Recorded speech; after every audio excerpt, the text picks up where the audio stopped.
entendu parler de l'ulcère de Buruli. Oui, c'est trop français. Oui, c'est pour aussi ceux qui aiment jouer avec le français à tout moment. Avez-vous déjà entendu parler de Mbassou? Tiens, c'est le Mbassou que vous connaissez. Et c'est de ça qu'il s'agit dans ce nouveau numéro de votre magazine Minute Santé.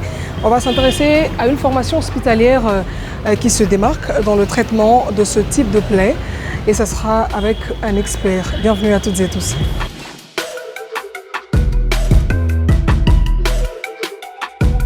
Docteur, bonjour. Bonjour madame. Vous allez bien, j'espère? En tout cas, merci. En forme ici, ça se passe bien? Écoutez, bienvenue à la Polyclinique Caris. Ok, merci. On essaie de spécialiser dans la prise en charge, entre autres, du fameux Mbassou, les plaies chroniques. Il paraît que c'est ici que ça trouve la solution. Une des solutions en tout cas. Une des solutions, parce qu'on sait que c'est un vrai problème de santé publique et qu'il faudrait des solutions rationnelles. Aujourd'hui, le Mbassou, comme la plaie qui ne cicatrise pas, malheureusement, c'est souvent le tradipraticien avec des résultats très mitigés. Là, vous allez voir, nous avons une patiente qui est arrivée, qui traîne ses plaies depuis 8 ans. Et je pense qu'il est temps quand même d'apporter des solutions scientifiques rationnelles. Et c'est ce que nous essayons de faire aujourd'hui à la Polyclinique Caris. Il y a quand même une question de curiosité. Il paraît que c'est lié à un mauvais sort. Quand vous, entre guillemets, on vous jette le Mbassou, laissez-moi dire ça littéralement comme ça, quand on vous jette le Mbassou là, c'est compliqué. Ben, c'est ce qui s'est dit. Les gens courent à gauche, à droite pour aller chercher des solutions. Exactement, c'est ça la vraie problématique en fait. Parce que les gens disent Boakelio malade Anjoko. Ça c'est de l'éléphantiasis, c'est connu. Hein, et le fameux Mbassou, c'est la plaie chronique qui traîne, qui met du temps à cicatriser. Et du coup, dans l'esprit, dans l'imaginaire populaire, forcément, il y a quelque chose de mystérieux dans notre culture. Donc on vous a jeté un sort. Alors qu'en réalité, moi je l'ai déjà dit à plusieurs reprises, Mbassou, le Mbassou se traite scientifiquement et se guérit. Bien entendu, dans des situations très complexes, quand les gens arrivent trop tard, comme par exemple dans le Mbassou diabétique, on n'a pas le choix, parfois on est obligé d'amputer les gens, mais il faut que les gens comprennent, le Mbassou se soigne. En tout cas, l'opinion a hâte de découvrir tous les contours liés à Mbassou, entre guillemets. On va dire ça comme ça. Merci en tout cas de venir nous voir. Nous avons besoin de vulgarisation. Merci si beaucoup. On peut s'installer si vous voulez bien. D'accord, merci.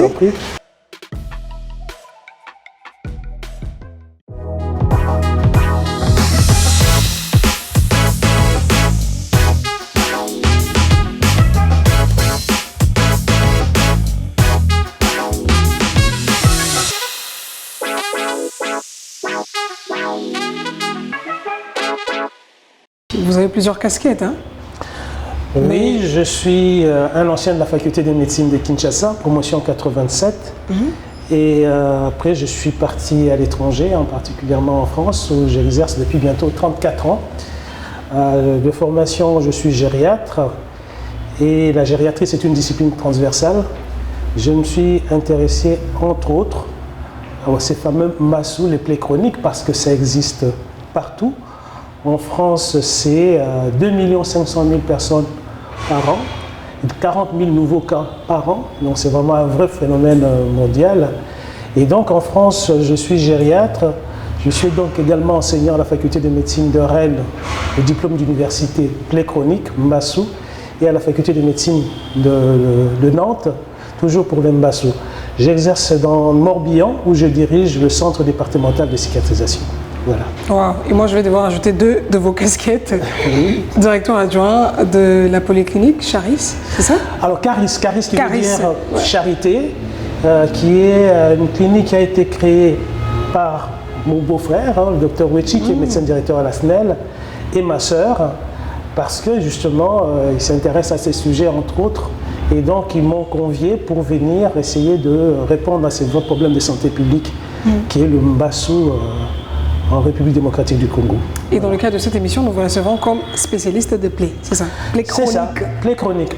La plaie chronique s'est définie comme une plaie qui n'a pas cicatrisé au bout de 4 à 6 semaines. C'est ça la définition. Donc le professeur Mouyembe Tamfoum, qu'on connaît, le célèbre professeur Mouyembe, a fait un excellent travail avec un autre collègue plasticien sur justement le Mbassou. Le Mbassou, ça veut dire plaie qui ne cicatrise pas. Ce sont des pathologies qui traînent et qui sont très mutilantes et qui font que justement dans la population, si on prend l'ulcère le plus fréquent qui est l'ulcère veineux, c'est 7 mois et demi de cicatrisation, c'est 8 mois. à ce moment-là, les patients ne comprennent pas toujours. Et il n'y a pas un mbassou, mais des mbassous. Vous pouvez avoir le diabétique. Le diabétique va développer un mbassou spécifique qui est le mbassou diabétique. Vous pouvez avoir le tabagique, celui qui fume, qui va développer des maladies des artères qu'on appelle artérite, qui va développer un mbassou aussi spécifique. Vous avez le mbassou, le véritable mbassou infectieux qu'on retrouve depuis l'Amazonie jusque dans les zones australiennes, même dans les zones tempérées du Japon, qui est l'ulcère de Buruli, qui est une bactérie, le Mycobacterium ulcerans, de la même famille que la tuberculose, de la même famille que la lèpre. Eh bien, cet ulcère de Buruli, là aussi, il y a des standards de l'OMS, c'est 3 mois d'antibiothérapie, d'une bi-antibiothérapie. Et malheureusement, c'est ça, cet ulcère de Buruli est très mutilant. Il peut apparaître n'importe où, sur le bras, sur le thorax, sur la jambe. Et il est tellement spectaculaire que dans notre culture, dans notre imaginaire populaire, on va vous dire Babouakela Kyo et Loko. Donc si on comprend bien, les gens qui fument, oui. Les diabétiques, oui. Qui d'autres vous avez cité? Les artéritiques, diabétiques, les fumeurs, et puis les ulcères de masse, les microbes. Exactement, ce sont ces différentes catégories qui sont exposées et qui sont éligibles, qui sont les plus vulnérables, on va dire. Alors, ce sont des personnes chez qui on va retrouver plus facilement des ulcères. L'ulcère le plus fréquent, ce sont les ulcères dits vasculaires. Et dans le vasculaire, on a les ulcères veineux, 80% des cas. On a les ulcères artériels, environ 15% des cas. Et dans ces ulcères artériels, on retrouve aussi les ulcères diabétiques artéritiques. Voyez? Et donc, ce qui fait que finalement, quand les gens viennent pour un mbassou, c'est comme si quand vous avez de la fièvre, je vous donne du paracétamol, je vais soigner la fièvre, mais je ne vais pas soigner la cause. Eh bien, le mbassou, c'est pareil. Si c'est un mbassou diabétique et que vous ne le soignez pas comme un mbassou diabétique, il ne va pas guérir.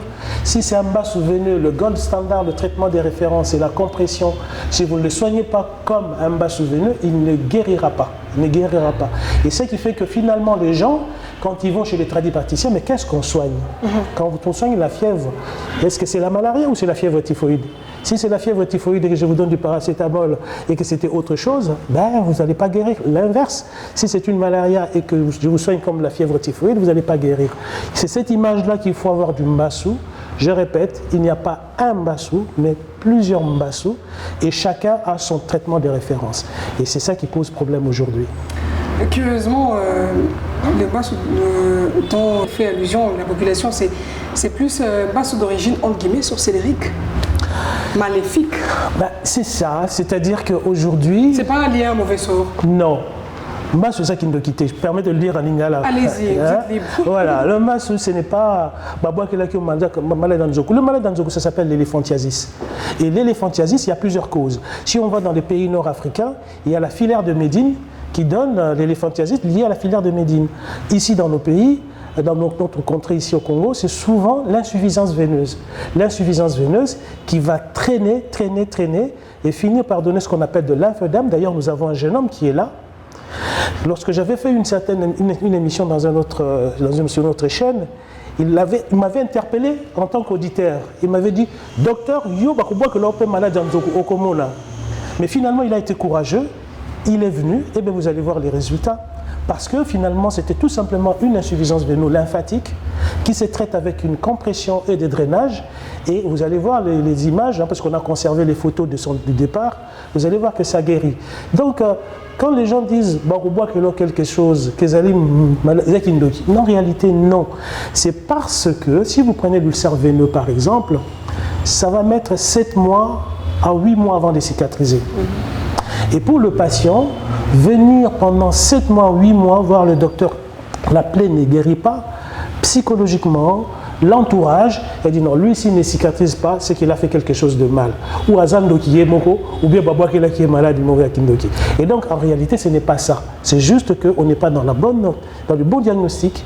Et comme on n'est pas dans le bon diagnostic, on n'est pas dans le gold standard, le traitement des références, et ça ne cicatrise pas. Je me réjouis de vous voir ici, je vous remercie Digital Congo, parce que c'est grâce à ces genres d'émissions qu'on devrait vulgariser ça.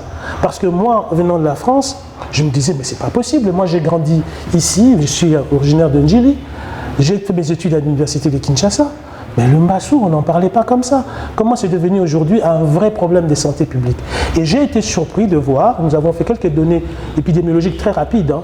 On constate tout simplement que l'ulcère le plus fréquent, c'est l'ulcère veineux, et je m'excuse, qui est le plus facile à traiter avec tout simplement une compression. Une plaie mal soignée, infectée, c'est dans quelle catégorie déjà? On peut parler des mbassous aussi? Alors oui, il y a des mbassous infectieux comme l'ulcère de Buruli, mais il y a aussi d'autres microbes, hein, le streptocoque, le staphylocoque, qui peuvent donner des véritables ulcères aussi. Et d'ailleurs, si on prend le mbassou du diabétique, le diabétique, je ne vais pas rentrer dans les détails, la physiopathologie du diabétique fait qu'ils sont susceptibles facilement de faire des infections. Et vous avez des gens qui vont faire des septicémies liées à son mbassou du diabétique et qui vont le tuer quand ce n'est pas tout simplement une amputation. Le diabétique va faire une infection des parties molles, les muscles, les tendons, mais il va faire aussi des infections osseuses, hein, ostéite, ostéomyélite, et ce sont des infections redoutables qui font que finalement nous avons des compatriotes qui sont très souvent amputés. Savez-vous, madame, que le diabétique, c'est une amputation toutes les 30 secondes dans le monde? Donc ce n'est pas qu'un phénomène congolais, c'est une amputation toutes les 30 secondes. En France, c'est environ 10 000 amputations par an. Ça fait environ une amputation toutes les 5 minutes. Donc c'est vous dire que c'est vraiment un problème qui est rencontré dans tous les pays. Tout dépend maintenant de l'approche qu'on va en avoir et qui fait que finalement, si on n'a pas la bonne approche, eh bien ce que vous dites, c'est ça. Vous allez avoir des mbassous qui vont s'infecter et c'est l'infection qui va tuer le patient ou qui va entraîner des mutilations, des amputations, etc. Parlez-nous un peu de la dangerosité de ce type de plaie chronique. Et jusqu'à quel stade ça peut être fatal? Qu'est-ce que ça peut causer de grave? Alors, la peau, c'est un organe. C'est un organe qui nous protège du milieu extérieur. Lorsqu'il y a une effraction de la peau, une petite peau, même une plaie que vous ne voyez pas, une des infections qu'on connaît, c'est le tétanos par exemple. Le tétanos, c'est une porte d'entrée, vous vous blessez avec un clou ouvrier, eh bien ça vous inocule le microbe du tétanos et vous pouvez mourir du tétanos. Le mbassou, c'est une effraction cutanée qui fait que vous n'avez plus la protection de la barrière cutanée. Et comme vous n'avez plus cette protection, nous sommes confrontés dans un environnement où il y a des microbes partout, hein, il y a des microbes sur la peau, il y a des microbes dans l'atmosphère, eh bien vous allez avoir le microbe qui va rentrer à travers la plaie, qui va entraîner une infection généralisée qui peut vous emporter, qui peut vous tuer, malheureusement. Malheureusement. On va parler un peu de vous avant de visiter les malades qui sont internés ici. Vous avez commencé ce type de traitement depuis quand? Quand est-ce que vous avez commencé à œuvrer ici? Alors, ici à Kinshasa ou où je suis en France? Mais ici à Kinshasa, précisément, à Météo, là où... Alors ici, j'ai décidé de vraiment venir m'investir depuis le mois de décembre 2023. Parce que j'en entendais tellement parler. En France... bon, je n'essaie pas de me mettre en avant, je suis assez connu. J'ai fait des publications dans des revues internationales, j'ai travaillé sur la télémédecine avec les lunettes connectées, j'ai travaillé sur l'électrostimulation dans la prise en charge des plaies chroniques.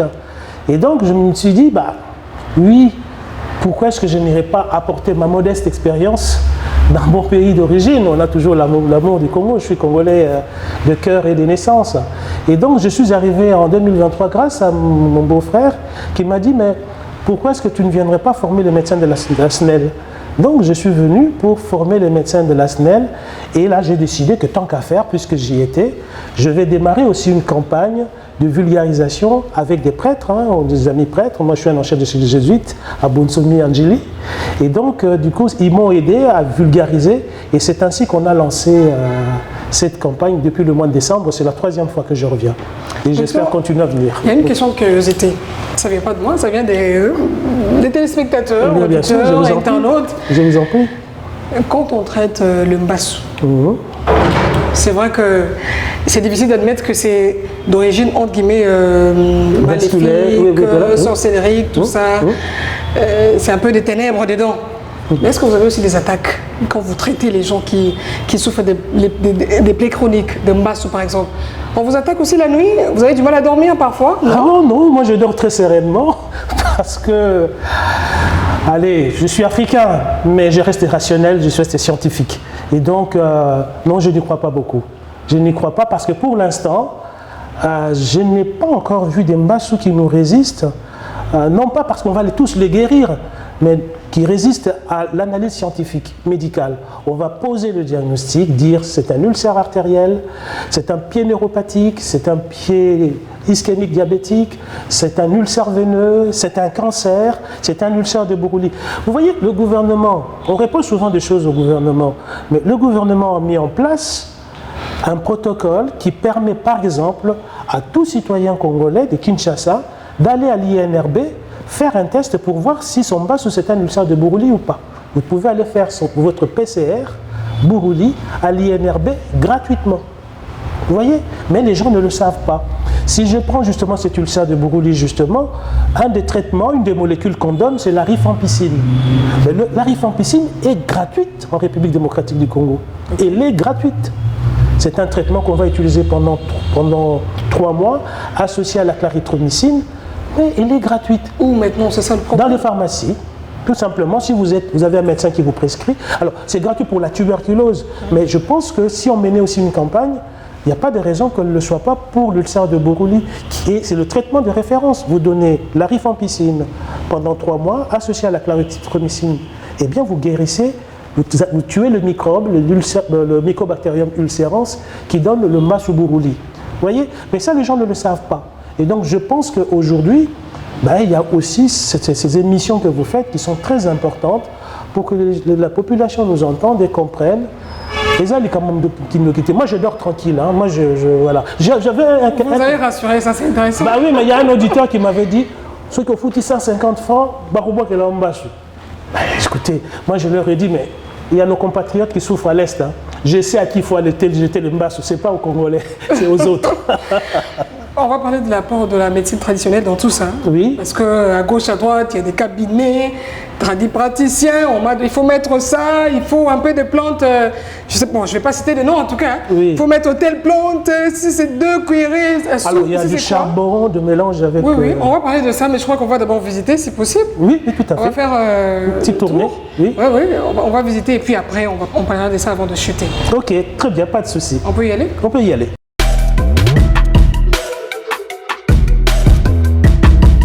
Voilà, venez par ici. Donc, comme vous pouvez le constater, nous sommes en travaux, hein, donc on s'excuse un peu du non, bazar. c'est bon. Donc, il y a une petite salle de prélèvement ici, hein, que vous pouvez voir. Ici, hein, et voilà, quand les gens arrivent, comme c'est un bassou, pour établir le diagnostic, nous avons besoin aussi des prises de sang, par exemple, pour savoir s'il est diabétique. Donc, il y a juste ici une salle de prélèvement, mais le laboratoire est à l'étage. Nous avons un laboratoire sur place qui permet de faire voilà, tous les examens qu'on souhaite. Ah, ok. Voilà. C'est intéressant. Nous avons les box des médecins, puisque je ne travaille pas seul. J'ai 2 confrères, le docteur Kalumbo et le docteur Kachama. Et donc, il y a un des locaux ici. Hein. D'accord. Et voilà, il y a un des locaux. Et vous aurez remarqué une chose, c'est que, comme on privilégie le mbassou, nous équipons nos cabinets de ça. Comme ça, quand les patients arrivent, la meilleure façon de traiter un mbassou, c'est commencer par laver la jambe. Et donc, nous avons des douchettes pour bien laver vraiment la jambe, savon et munganga avec de l'eau, tout simplement. Ok, donc pour s'assurer que il n'y a pas de saleté, de microbes. Voilà. Et donc, nous avons une bande qui est assez large pour évacuer tous les déchets. Et donc, on lave les jambes des patients ici et puis ensuite, on les installe pour faire les soins. Ah, c'est intéressant ça. Voilà. D'accord. Je vous en prie. Merci. Alors, vous avez le docteur Kalombo qui est avec une maman qui est... Allez-y, je vous en prie. On peut entrer? Merci. Oui, docteur Kalombo, on peut se permettre Bonjour. Oui, voilà, le docteur Kalombo qui soigne cette maman. Maman, merci de nous avoir Babisoa. Donc, cette maman qui traîne son ulcère depuis 8 ans et qui est passée par tous les schémas classiques, hein, église, praticien, et puis voilà. Et en fait, c'est vraiment typiquement un ulcère veineux et qui n'avait pas ce traitement, qui est la référence, qui est la compression. Et c'est ce que le docteur Kalombo est en train de faire. Là, vous voyez la plaie après avoir été lavée tout simplement à l'eau et au savon et à munganga, qui diminue le microbe, qui diminue la charge bactérienne. On gratte un peu, la plaie est bien vivante. J'ai apporté quelques pansements modernes, parce que là aussi, nous avons par contre un déficit. Nous n'avons pas les pansements dits modernes qu'on utilise aujourd'hui dans la cicatrisation. Mais ce n'est pas un problème grave, hein, parce que... Je le dis haut et fort, comme j'enseigne à l'université, je sais, La plaie, ce n'est pas le pansement qui cicatrise la plaie, c'est le traitement étiologique. Donc, mais ceci dit, nous avons quand même besoin de pansements pour gérer, parce que parfois les plaies ça coule, hein, il y a ce qu'on appelle des exsudats, des sécrétions. Nous avons besoin du coup de les gérer, et chez cette maman ça ne coule pas beaucoup, nous allons lui mettre juste un petit pansement, mais surtout, nous allons lui mettre une compression adaptée. Adaptée, très bien. On va parler au docteur Patrick, si possible. Docteur, vous êtes en télétravail, excusez-nous, hein, on peut échanger un tout petit peu seulement. Ça a commencé quand, le traitement ici? C'est un nouveau cas qui nous est venu ce matin. C'est une dame d'environ 64 ans qui a traîné cette plaie il y a 8 ans. Donc elle a commencé par aller dans les hôpitaux. Elle a dit qu'il n'y avait pas une évolution. Elle est allée finalement chez le tradipraticien. Il n'y avait toujours pas d'évolution et elle nous est venue ce matin. La photo de la plaie à l'arrivée, vous l'aurez. Elle était remplie de produits de toutes sortes. Nous avons nettoyé. Après avoir nettoyé, vous avez vu la plaie comment est-ce qu'elle est venue. Elle était une plaie propre qui était vivante. Nous avons mis les pansements que le docteur nous a apportés. Et ensuite, nous avons d'abord diagnostiqué, c'est une insuffisance veineuse comme la plupart des cas lorsque nous sommes là. Donc nous avons utilisé un petit Doppler de poche qui nous est accessible. On a diagnostiqué que les artères sont bien vivantes, donc le sang passait correctement. Ensuite, nous lui avons parlé de son traitement. D'abord, la rassurer que ce n'est pas sorcellérique comme elle était venue avec déjà en tête, parce que pendant 8 ans, une plaie qui ne guérit pas, on s'est fait plutôt au mauvais sort et tout. Oui. Et nous l'avons rassuré qu'il y a un traitement et il faut suivre juste ce traitement correctement. Le traitement chez elle, c'est essentiellement la compression. Je vais vous montrer les bandes de compression que nous utilisons. C'est un ensemble de ces 3 éléments. Nous avons la wax, nous avons la bande de compression elle-même et les jerseys tubulaires. Donc si nous les faisons pour elle, ça sera une fois tous les 2 jours. Et nous l'avons déjà proposé une greffe pour raccourcir le délai de cicatrisation. Je pense que vous avez parlé avec le docteur Lembelembe concernant le délai de cicatrisation. Il est souvent d'environ 7 à 8 mois. Mais la greffe nous permet de raccourcir ces délais de cicatrisation-là. C'est ça. C'est une nouvelle patiente, nous débutons avec elle. Prochainement, lorsque vous allez venir, vous allez voir le résultat. Ça, c'est vraiment des techniques innovantes. Hein. C'est des techniques ultra modernes. Ça s'appelle la thérapie par pression négative. Vous voyez, cet appareil nous permet de, si je veux décider, alors je vais regarder thérapie, voilà. Si j'ai dit par exemple vague thérapie, vous voyez, j'ai toute une série de réglages que je vais faire. Je vais brancher ça au patient avec une perfusion. Vous voyez, excusez-moi, je vais vous montrer comment ça marche. Hein.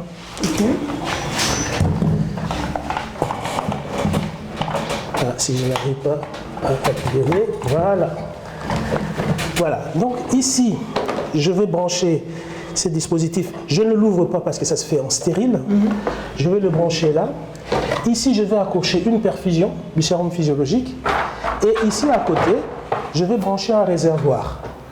Et donc, cet appareil va envoyer automatiquement la quantité de sérum physiologique que je veux pour aller laver la plaie.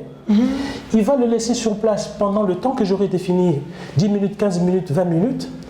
Ensuite, il va le réaspirer à la pression que je veux, 75 mm, 125 mm de mercure. Et le cycle va recommencer tous les 2 à 3 heures. C'est moi qui définis tout ça. On appelle ça la thérapie par pression négative. C'est une technique ultra moderne qui nous permet, chez certains patients, de nous passer même de la chirurgie pour déterger les plaies. Vous voyez? Alors, c'est des appareils qui coûtent excessivement cher, hein, il vaut 30 000 euros. 30 000 euros l'appareil.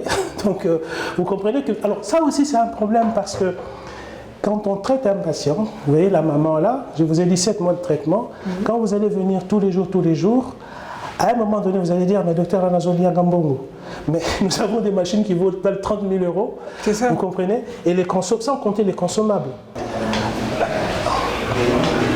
On essaie vraiment de les mettre dans de bonnes conditions, des sanitaires propres, hein, vous voyez, tout ce qu'il faut, voilà. Et ici, vous avez une salle d'observation, une salle de pansement. Papa, merci de me patienter. Hein. Donc, vous avez 3 patients qui... Ah, j'aime bien ce monsieur, parce que ce monsieur qui vient d'être scellé quand même, il vient d'être scellé, hein. Ce monsieur, il est courageux. Vous allez parler, il va vous raconter son histoire parce que lui, il m'avait interpellé lors d'une émission. Il m'avait dit Yo yebi Pierre Michelin. Pierre Michelin, tu bien avec les fantaisistes, Oya Wotal. Ça fait 20 ans qu'il traînait son pied. Et bah... Oh, c'est intéressant. Alors, racontez dans l'histoire, Mario Papa. Bonjour, Deko. Bonjour. Comment nangai Shingo Bashi. Où tu es solo? Nauti pena c'est na solo.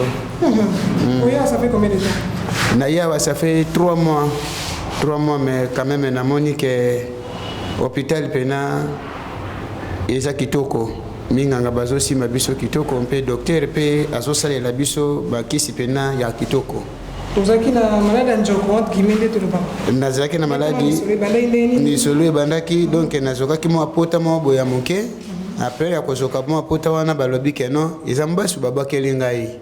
Na kamwe est-ce que ezamba su pena ngamba su ekozwa ngai te. Balobi te ezamba su na yepe awa. Tango nakomi awa nakutana na baminganga ndokutana na docteur atali basalinga pansement balobi kanga kamutema ekosila zalaka na patience nazali pe kaka na patience na kobi pe kaka na patience wana bokomona pe ba image ya ndenge bandaki abapota ndenge bandaki ko banda donki banda awa boye tout à l'heure bien fanda pena tout à l'heure bien banda awa boye kita boye nyonso nazaki pena déclassé mais na minute oyo ça va etikali savait ma pota pena ya muke donc lokolo nyonso ezaki nga ya kopola okoki kotala nga 2 fois te nde à partir hôpital oyo ya biso oyo nde salinga ke natambola pe nakomi kotambola pena moi un peu bien pe exemple ya ngoyo ezaki no nakomi konyata ngai nakomi kotambola na ngai konyata pena.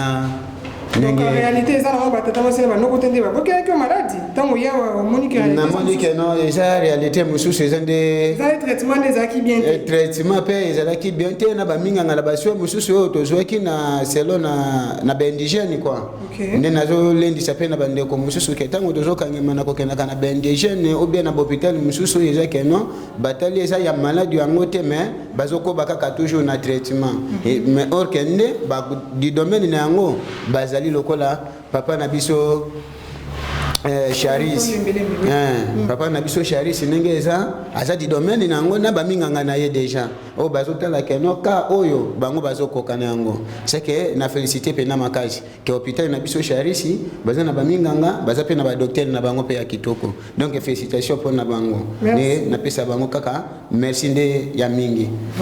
OK. Et vous allez ici donc le laboratoire. Laboratoire. Vous avez notre Augustine qui est notre laborantine et donc qui fait des examens ici, des analyses quand nous en avons besoin pour essayer d'affiner le diagnostic. Voyez. Bonjour madame. Bonjour madame. Vous allez bien ici?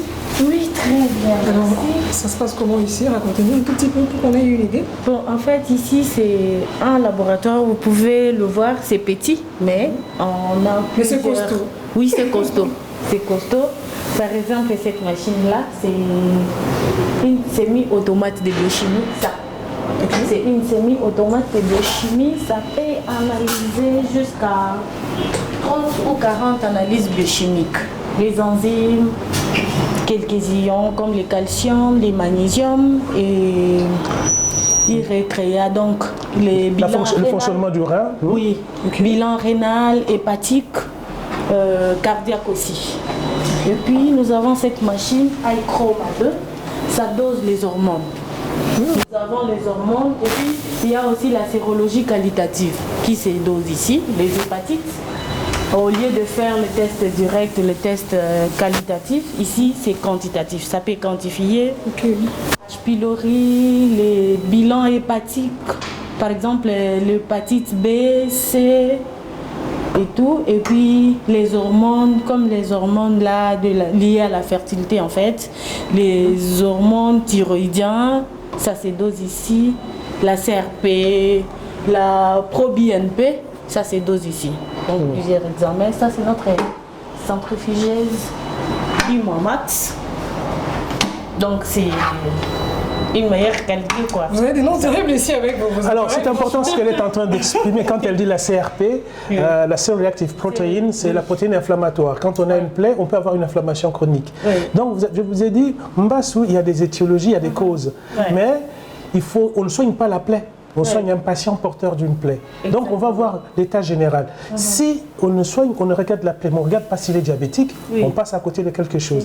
S'il y a les jambes qui gonflent, est-ce que ses reins fonctionnent bien? Est-ce que son cœur fonctionne bien? Donc, on est obligé de savoir, avec ce qu'elle vient de dire, la ProBNP, c'est pour doser les enzymes spécifiques du cœur pour voir s'il a une insuffisance cardiaque ou pas. Et s'il a une insuffisance cardiaque, il faut traiter l'insuffisance cardiaque avant que les jambes désenflent. Donc, Makolozo Vimba, Mesovimba Podanine, parce que son cœur est malade, mais il faut le savoir. Il faut faire une échocardiographie. Je vais vous montrer d'ailleurs une salle. Voilà. Alors, je m'excuse parce qu'on a coupé la climatisation dans cette salle. Parce que, comme on est en travaux, on a mis des autoclaves ici. Vous voyez, il y a un autoclave là. Il y a un autre autoclave que nous avons ramené aussi en décembre. Parce que, vous avez vu, il y a 3 patients. On passe d'un patient à un autre. Mais nous voulons privilégier le matériel à usage unique. Et quand on réutilise le même matériel, on veut qu'il soit stérilisé selon les normes. Ça, c'est une machine de stérilisation qui est aux normes. Hein. C'est une autoclave des classes B, avec même une imprimante qui fait un rapport, dire que la stérilisation est efficiente, pour ne pas contaminer les patients. Quand on prend du matériel qui sort d'ici ou qui sort de l'autre autoclave, on est sûr que le matériel a été stérilisé aux normes et on peut passer d'un patient à un autre. On ne veut pas bricoler. Je veux pas, elle a parlé d'hépatite. Mais si je prends du sang de quelqu'un d'autre, je n'ai pas bien nettoyé et je viens vous soigner, je prends l'hépatite B de l'autre et je vous passe. La même chose pour le sida. Donc on essaye de faire en sorte que vraiment nous ayons des machines aux normes. Alors ce n'est pas le local où ils doivent être, parce que simplement comme on est en travaux, on a une salle de stérilisation qu'on présente de l'autre côté. Et si vous avez l'autographe, l'échographe, hein, il n'est pas branché, parce qu'il y a des petites variations de courant, donc je ne vais pas brancher, avec une sonde linéaire qui nous permet de faire du vasculaire superficiel pour voir si les artères sont bouchées, si les veines sont bouchées. Et vous avez une sonde abdominale et gynécologique qui nous permet de faire des échographies abdominales, tout ce que vous voulez. Voilà. Donc quand les patients arrivent, il y a un bilan complet, il y a un électrocardiogramme. Ça aussi, c'est combien? 50 000 € comme d'habitude? Celui-ci, je vous laisserai aller voir, ça s'appelle le CX50, échographe Philips CX50. Je vous laisse chercher, vous donnerez la réponse. Allez-y sur le net, franchement. Ah oui, ça, cet appareil, quand vous verrez le prix, vous comprenez aussi qu'à un moment donné, pour l'amortir... Ouais, ça vaut la peine. Mais, je suis désolé de parler d'argent, mais il faut un modèle économique pour qu'on puisse tenir. Mais en même temps, on ne veut pas brader la qualité des soins. Nous disons que le citoyen congolais doit bénéficier des mêmes standards de soins que le citoyen qui vit ailleurs dans le monde. Donc, les examens qu'on doit lui faire pour la plaie en France, je dois pouvoir le faire ici. Ça, c'est une obligation pour moi. C'est pour ça que j'ai investi beaucoup dans le matériel. Ça, c'est un petit échographe portable que je n'ai pas apporté, qui est comme une tablette, hein, qu'on appelle le Visic, hein, et qu'on bloque là, et on fait aussi des échographies. Mais là, je ne l'ai pas avec moi ici. Vous voyez? Donc ça, ce sont des machines qui nous permettent d'affiner. Quand je disais que le Mbassou, il y a plusieurs causes, mais comment chercher ces causes? Eh bien, c'est grâce aussi à des appareils comme ça. On fait une échographie abdominale, on fait une échographie vasculaire, etc. Ah ouais, très bien. Voilà.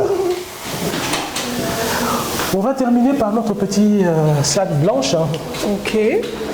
Je ne veux pas dire pompeusement bloc opératoire, je veux dire salle blanche. Ça veut dire une salle propre. Alors, nos infirmières et nos infirmiers, on leur a mis un local où ils peuvent se reposer la nuit. Ah, ça c'est intéressant ça. Voilà. Quand ils ont aussi droit au sommeil quand même. Ah oui, qualité de vie, donc on leur a mis un bon local climatisé avec un petit frigo, comme ça, voilà. Ouais, très bien. Voilà. Donc ici, vous avez une salle à accès restreinte. Donc quand vous rentrez ici, je vous en prie. Alors ça ressemble à un bloc opératoire, mais nous appelons ça une salle blanche parce que c'est une salle où nous pouvons faire nos greffes. Vous voyez? Donc nous avons tout le matériel. Vous pouvez rentrer. Hein. Nous avons tout le matériel. Là aussi, encore, vous allez me dire qu'il va parler de prix. Ça s'appelle un dermatome. D'accord? Docteur Kamboudia, par exemple, je pense que lui, il doit avoir aussi un modèle comme ça. Okay. Ce qui permet de faire des greffes. Vous prenez cet appareil sur la peau comme ça. Vous prenez un filet de peau que vous allez pouvoir mettre. Vous prenez ici sur la cuisse. Et donc, vous pouvez, grâce à cet appareil, pouvoir faire des greffes. Et quand vous avez pris la greffe, Pour ne pas prendre une grande surface parce que la plaie est très grande, vous prenez une petite surface, vous le mettez dans cet appareil qu'on appelle le mesher, qui transforme la greffe en filet. Donc vous pouvez voir une petite greffe comme ça, vous pouvez l'agrandir comme ça. Pour faire, comment dire, pour couvrir toute la surface. L'ensemble de 2 appareils, automatisés comme ça, c'est 25 000 €. Combien? 25 000. Ok. Voilà, je ne vous parle pas de on va s'acheter des parcelles ici, hein, parce que je n'entends que de 30 000 €, 50. Mais vous voyez les appareils d'anesthésie, si le patient a mal, on peut lui faire une petite courte analyse de neuronette avec les anesthésistes. Donc voilà. Et vous avez le scope, le moniteur pour surveiller les patients. Non, madame, je ne voudrais pas qu'on vienne bricoler. Le MASO, ce n'est pas un fonds de commerce, hein. C'est une pathologie de santé publique. Et nous, on voudrait que si on prend en charge le patient, qu'on ne bricole pas, qu'on donne vraiment toutes les chances au patient. Bah oui, où je sais, j'ai dit toujours, la première de mes compétences, c'est de savoir où s'arrête la mienne. Si j'ai la compétence, je vous prends en charge. Si je n'ai pas la compétence, je dis, va voir tel, il y a une solution à eux. Voilà. Donc voilà, c'est pour ça qu'on veut quand même avoir des choses de qualité. Donc c'est pas vraiment, ça a tout l'aspect d'un bloc opératoire, mais on appelle ça des salles blanches, c'est-à-dire une salle quasiment stérile, propre, où du coup on peut soigner les patients correctement. Et vous avez tous les matériels consommables qui sont là, qui aussi nous permettent de bien soigner nos patients. Et donc quand ils sortent d'ici, ils ont une salle de repos, de surveillance, que nous sommes en train d'aménager. Ce n'est pas encore terminé, je vous ai dit, on est voilà, on a une salle de repos pour les patients. Donc voilà. Et donc à l'étage, et ici donc la salle de stérilisation, ce sera ici et ici. Donc on est en train encore de s'organiser. Ah, très bien. Nous ne pourrons pas parler de Mbassou sans formation. Donc ici, nous avons commandé chez Afomosia, nous avons commandé du matériel pour un vidéoprojecteur. J'ai amené un vidéoprojecteur. Ce sera une salle de formation. Vous voyez, nous pensons que la base de la prise en charge du Mbassou, ça passe aussi par la formation du personnel soignant. Comme j'ai fait la formation médecin de la SNEL, je peux faire la formation pour ceux qui souhaitent, c'est-à-dire les infirmières, comme les médecins, à la prise en charge du Mbassou. Le but, ce n'est pas d'avoir une exclusivité, de dire c'est moi qui arrive, qui fera le Mbassou. Plus, il y a 20 millions d'habitants à Kinshasa. Hein. C'est la population du Gabon et du Congo réunis 2 fois 2. Donc, il y a des besoins. Mais il faut aussi sensibiliser la population, voilà. Pas mal, parce qu'il faut enlever ces stéréotypes-là. Voilà. Donc, nous, on veut, plus on aura des médecins formés, plus on attaquera correctement ce problème. Donc cette salle-là, on est en train de l'aménager exclusivement pour la formation. Voilà. Très bien. Voilà notre modeste petite polyclinique. Merci en tout cas d'être venu nous voir. Merci beaucoup. On va chuter par le balcon ou par votre bureau? Voilà. Donc il y a un bureau ici qui est aussi, comme vous pouvez le voir, je vous en prie, prenez place. Merci beaucoup. Voilà. Allez. Voilà, docteur Kalombo, je vous laisse vous installer là-bas. Nous sommes en train de nous battre avec la SNEL. On a pris contact, vous voyez, il y a des variations de courant. Alors, c'est très dangereux pour notre matériel. C'est pour ça que l'échographe, il est éteint. Parce que quand il y a des variations comme ça, il faut des onduleurs, on aimerait bien que la SNEL nous aide pour avoir un câble avec une alimentation stable. Là, c'est juste des variations qui font que le courant n'est pas intense. Par moment, ça monte, par moment, ça descend. Et donc, du coup, on a pris un groupe électrogène. Quand on veut utiliser des matériels très sensibles et électroniques, on met plutôt le groupe électrogène pour avoir un électrogène. Parce que là, comment dire, l'échographe, quand il fait ça avec ça... Le courant n'est pas stable. Ah non, non, même l'appareil que je vous ai montré en bas, ce n'est pas bon. Donc, on risque de perdre 30 000 €, 20 000 €. Exactement. Donc nous sommes en train de travailler avec la SNEL. Nous leur avons écrit, ils vont nous répondre. Ils nous ont promis qu'ils allaient essayer de voir comment ils pouvaient faire un câblage pour qu'il y ait une électricité stable. Voilà. On chute déjà, docteur. Oui. C'est gratuit le traitement ici ou bien vous faites payer aux patients le prix pour l'amortissement des matériels, tout ça, des matériels à 30 000 €, entre guillemets, 20 000 €, 5 000 €. C'est comment pour le traitement ici? Eh bien, la première campagne a été gratuite, comme je vous l'avais dit. La deuxième campagne, on a commencé quand même déjà un peu à facturer. Aujourd'hui, je peux vous dire que je n'ai pas le modèle économique. Si je prends les bandes de compression, tout ce que je dis est vérifiable sur Internet. Vous prenez une bande de compression pour un ulcère veineux, un Urgo K2, un Coban, ça vaut 26 €. Donc 28 $. 28 $. Et c'est tous les jours. tous les 2 jours, en fonction de l'évolution. Certains patients, c'est tous les jours. Vous imaginez demander 28 $ tous les jours à un patient, ici? Tout le monde ne peut pas payer. Donc le modèle économique, je ne le sais pas encore. J'ai trouvé des solutions pour essayer d'adapter la compression en achetant des kits dissociés. Vous voyez tout à l'heure ce que vous a montré Dr Kalombo, il y avait un jersey tubulaire, il y avait de la ouate, il y avait une bande cohésive, en essayant de trouver le coût qui pourrait être amorti par le patient. Je peux vous dire, madame, sans honte, sans crainte, tout le monde peut venir vérifier. Aujourd'hui, je n'amortis rien pour l'instant. Mais je sais juste que le problème de santé publique existe. Je sais que j'aurai beaucoup de patients et que je construirai mon modèle économique à partir de là. Pour l'instant, j'ai juste investi en espérant que j'amortirai au moins le matériel. J'ai 62 ans, hein, donc je ne suis pas en train de courir encore après l'argent. En tout cas, ça a été un réel plaisir, docteur, d'échanger avec vous, docteur Jean-Paul Lembelembe. Ça a été vraiment un plaisir de venir visiter ce bâtiment, cette grande formation hospitalière, cette polyclinique qui traite des plaies chroniques. Alors, vous êtes juste au croisement des avenues Matadi et Ngouma. Voilà. Météo, la référence, le quartier Météo. C'est ce quartier Météo. Voilà. Juste à l'entrée d'Elvaux, là. Donc, c'est avant même le quartier d'Elvaux, voilà. C'est ça, c'est ça. Merci beaucoup. Non, c'est moi qui vous remercie et au plaisir. Avec plaisir, merci. Merci à vous également de nous avoir suivis.